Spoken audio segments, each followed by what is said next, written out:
এই জয়টা হয়েছে আপনার ছাত্র জনতার। এটা হলো বিএনপির জয় না, অন্য কোনো দলের জয় না। প্রক্ষান্তরে বিএনপি গুলো অলরেডি লাফানো শুরু করেছে যে আমরা ক্ষমতায় চলে আসছি। এটা করলে ঠিক না। আপনি দেখেন অলরেডি বিভিন্ন জায়গায় চর দখলের মতো শুরু হয়ে গেছে। ইভেন কি দেখলাম সরকারি প্রতিষ্ঠানগুলিতেও বিএনপির আধিপত্য অটোমেটিকলি।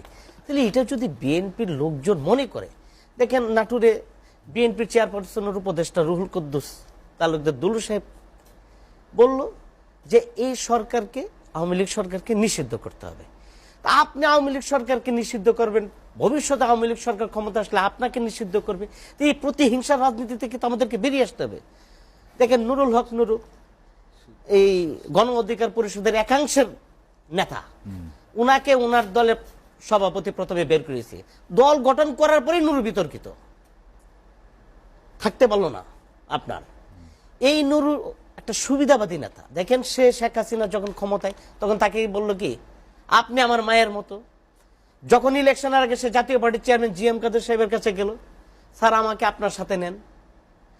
এখন মনে করছে যে বিএনপি মনে ক্ষমতা চলে আসবে, সে জাতীয় পার্টির পুরা সমালোচনা শুরু করছে এবং বিএনপির নেত্রীর সাথে গিয়ে সে দেখা করে বসছে। এখন বিএনপি একেবারে দুনিয়ার ভালো মানুষ, তুলসী পাতা। বিএনপির অনেক ভুল আছে, এটা বিএনপির অনেক নেতা স্বীকার করেছে।